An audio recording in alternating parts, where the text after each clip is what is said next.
a message for the drug dealers, the gang members, and the criminal cartels that are terrorizing all of our citizens in cities and different places throughout the United States. And the message is that your days are numbered. We're getting you out. We will build a great wall, and we will stop illegal immigration for good, and we will have doors in that wall. And people will come into that wall, and they'll come through that wall by the tens of thousands. But they're coming in legally. That was President-elect Donald Trump over the weekend at his final thank you tour, promising to build a border wall and to stop illegal immigration. The president-elect's promises are needed now more than ever because, according to a new report from U.S. Customs and Border Protection, illegal immigration along the southwest border continues to increase. In November, a total of 47,214 individuals were apprehended on our southwest border. That was November alone, which is higher than previous months. Joining me now is Kansas Secretary of State, who's been meeting with the President-elect Donald Trump, Mr. Kris Kobach. Chris, thanks for joining us. Well, I'm looking at these numbers, 47,214 in November, 46,000 in October, 39,000 in September. So 39, 46, 47, 200. What's going on at the border? You know, this is a really interesting phenomenon, and it's something new because we've never in our history had a president-elect coming into office promising to increase enforcement levels and to build a wall. So it's interesting what happens is that the alien smuggling networks and the illegal aliens themselves will often react to what's happening in the American political scene.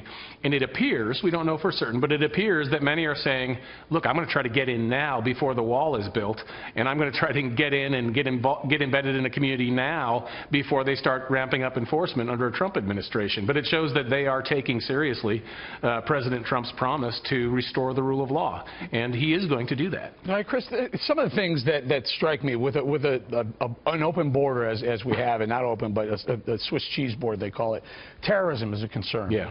Our sovereignty is a concern. Yeah. Drug trafficking is a concern. Human trafficking is a concern. Can we stop most of these, all of these, any of these?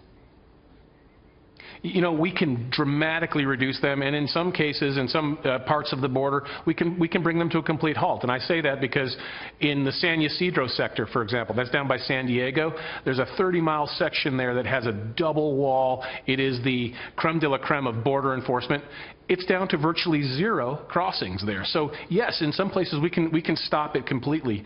And one thing you've mentioned is that when you have alien smuggling, usually the coyotes will have the vehicles that the illegal aliens are in stuffed with drugs as well, or they'll force the aliens to carry the drugs in backpacks along with them over the border. So yeah, if we stop the alien smuggling, we're going to drastically reduce the drug smuggling, and that's good for America. Chris, General John Kelly is Donald Trump's choice to lead the Department of Homeland Security. What are the plans? What does he want to do? You know, I think he's shown a very keen interest in the terrorism that exists south of our border in some parts of Central and South America.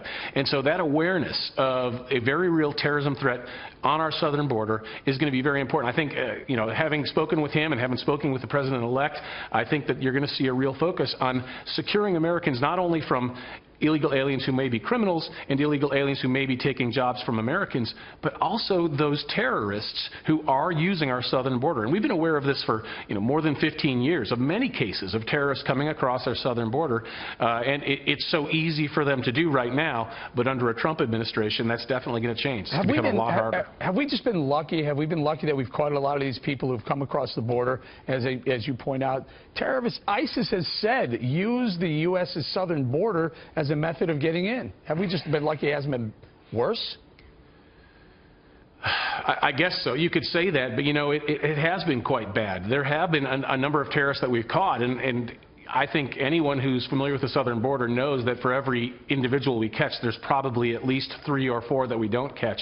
And so I can only imagine the number of terrorists who have already successfully entered over the southern border. And, you know, another area where terrorists have been abusing the system is the refugee program. Just since the early 90s, there have been 18 major terrorists who have fraudulently used our refugee program to get into this country, including some very big names and masterminds of the 1993 attack on the World Trade Center, for example. example. So the blind sheikh, another example. So we have been, I guess you could say, lucky, but bear in mind, I don't want to say we're that lucky because there are almost certainly a significant number of terrorists who've already abused our immigration system and are here. All right, right. Look, according to the Customs and Border Protection, CBP, in 2016, I'm talking just this year, 408,870 individuals along the southwest border alone have been apprehended, and that's up from 331,000 in full year 15.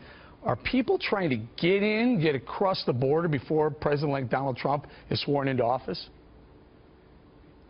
I think they're taking very seriously the promise of Mr. Trump to build a wall. And once that wall is built, it's going to be a lot harder to get across that border. So I think there is undoubtedly an uptick from that. Now, there may be other things involved as well. It's interesting, when you look at the flow of people across our southern border, whenever President Obama or some people in the Senate would make a promise of an amnesty, that would cause a surge because aliens would be trying to come in illegally to claim the amnesty once they got here. So there's definitely a very quick response south of the border whenever we change anything in our policies or we indicate that there may be a change coming soon. I got about 20 seconds or so, Chris, so we can outline this. There will be a wall, not a fence, but a wall. Absolutely. You know, you may have there will be a physical barrier, let's put it this way, and the nature of the barrier will depend on the terrain. So if you've got very steep, hilly country, it might be different than what you have in the flatter areas like around San Diego.